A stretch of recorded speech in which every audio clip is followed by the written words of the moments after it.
கர்த்தருடைய நாமம் மகிமைப்படுவதாக. ஒரு விஷயம் ஒரு மிஷனுடைய வாழ்க்கையோடு சேர்ந்து உங்க எல்லாரும் இந்த வீடியோல சந்திக்கிறதுல எனக்கு ரொம்பவே மகிழ்ச்சி. இன்றைக்கு நம்ம பார்க்க போகிற மிஷனுடைய பெயர் எஸ் ஆரோன் என்று சொல்லக்கூடியவர். இவர் சொக்கநாதன் என்று சொல்லக்கூடிய ஒருவருக்கு பிள்ளையாக 1698 கடலூர்ல அவர் பிறந்தாரு. இவர் பிறந்து வளர்ந்தது எல்லாமே ஒரு இந்து குடும்பத்துல, சிவன் என்று சொல்லக்கூடிய அந்த ஒரு தெய்வத்தை வணங்கக்கூடிய ஒரு இந்து குடும்பத்திலையும் ஒரு உயர்தர ஜாதியிலையும் பிறந்தவர் தான் நம்மளுடைய எஸ் ஆரோன் அவர்கள். பிறந்தது முதற்கொண்டு அதிகமாக இந்துவனுடைய கஸ்டம்ஸ்லயும் இந்துத்துவத்துல இருக்கக்கூடிய எல்லா வேதங்களையும் நன்றாக கற்று அறிந்தவராக தான் எஸ் ஆரோன் அவர்கள் முதல்ல அவர் அவருடைய வாழ்க்கையை ஆரம்பிக்கிறாரு.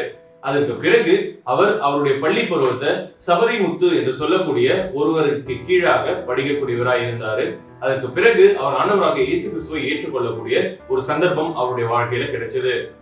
அந்த நேரத்துல தரங்கம்பாடி என்று சொல்லக்கூடிய அந்த பகுதியில ஆண்டவருடைய ஊழியத்தை செய்யும்படியாக வந்து பத்லமேயு ziegenbalg என்று சொல்லக்கூடியவர் மூலமாக இவர் ரட்சிப்புக்குள்ளாக வழிநடத்தப்படுறாரு. பத்லமேயு ziegenbalg கர்த்தராகிய இயேசு கிறிஸ்துவை பற்றிய சுவிசேஷத்தை நம்முடைய எஸ் ஆரோன் அவர்களுக்கு சொன்னாரு. ஆரோன் அப்படின்னு சொல்லக்கூடிய இவருடைய முந்தின பெயர் சி ஆறுமுகம் என்று சொல்லக்கூடிய அந்த பெயர் தான். இவர் ரட்சிக்கப்பட்ட பிறகு ஆண்டவராகிய இயேசு கிறிஸ்து அவருடைய வாழ்க்கையில சொந்த ரட்சகராக ஏற்றுக்கொண்ட பிறகு இவருடைய பெயரை ஆரோன் என்று மாற்றிக்கொள்கிறாரு.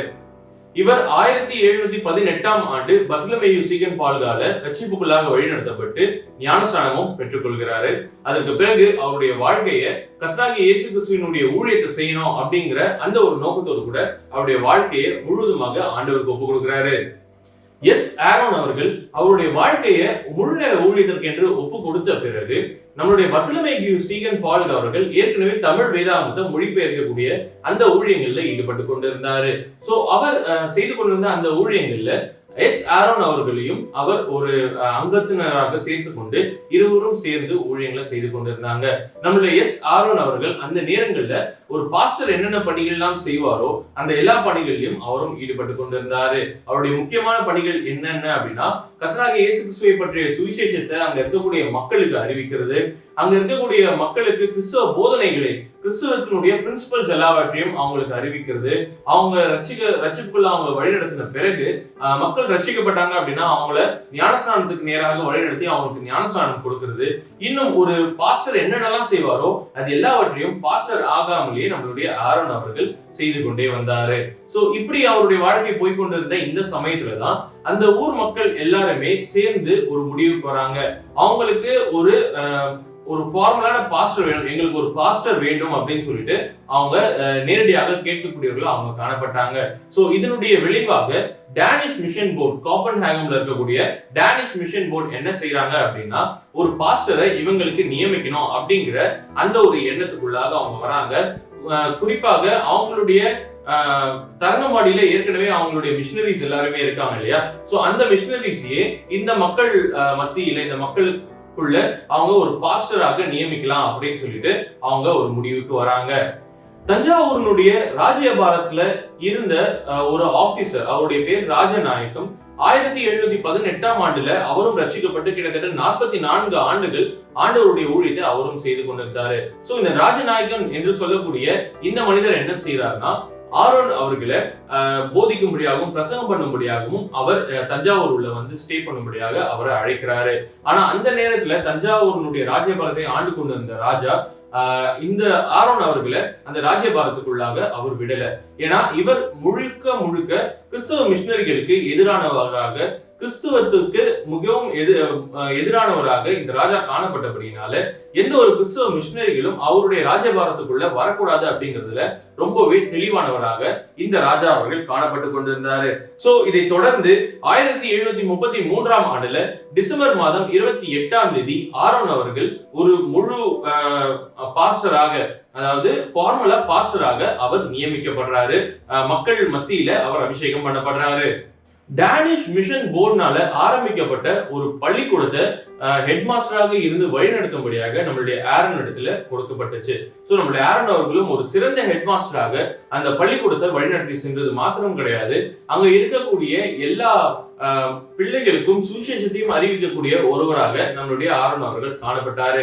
அவருடைய வாழ்நாள்ல அவர் அநேக மக்களை ஆண்டவராக இயேசு கிறிஸ்துக்குள்ளாக கொண்டு வந்து கொண்டே இருந்தாரு. அந்த சமயத்துல 1748ஆம் ஆண்டுல குருபாதம் என்று சொல்லக்கூடிய இன்னொருவரும் இந்த ஒரு கேட்டகிஸ்டாக, அதாவது கிறிஸ்தவத்தினுடைய கொள்கைகளை வெளியே அறிவிக்கக்கூடிய ஒரு நபராக அவரும் தேர்ந்தெடுக்கப்படுறாரு.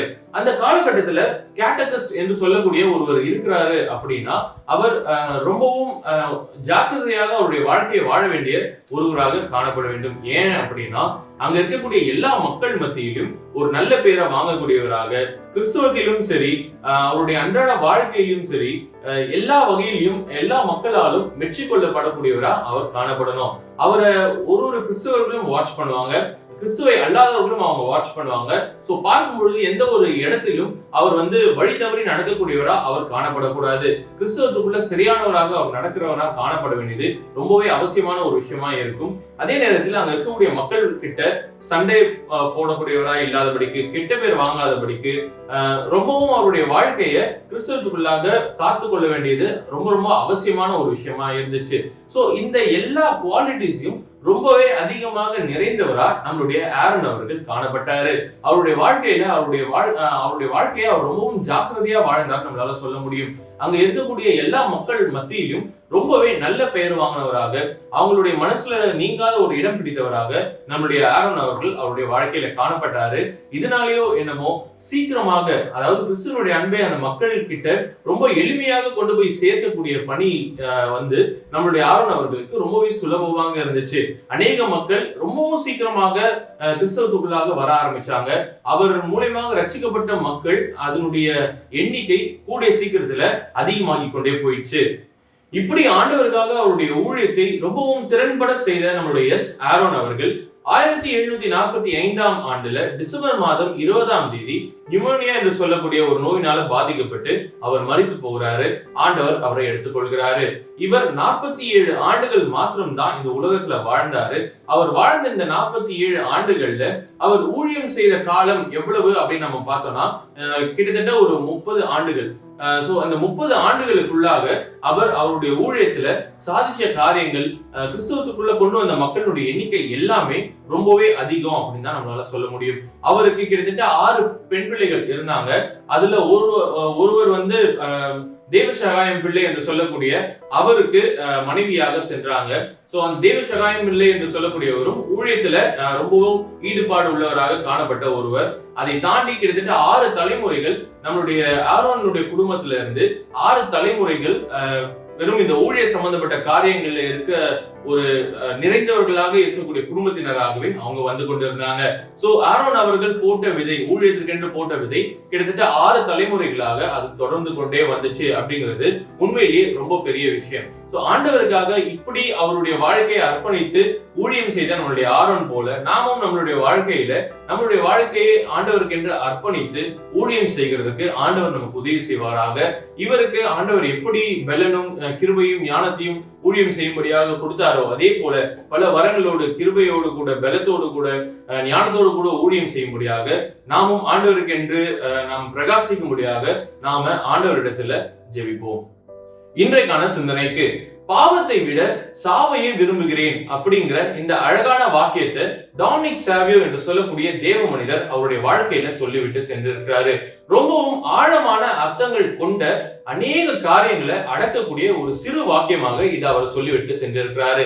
நம்மளுடைய வாழ்க்கையில அநேக நேரங்கள்ல நமக்கு அநேக சந்தர்ப்பங்கள்ல பாவம் செய்யும்படியான ஒரு சந்தர்ப்பங்கள் வருகிறது உண்டு.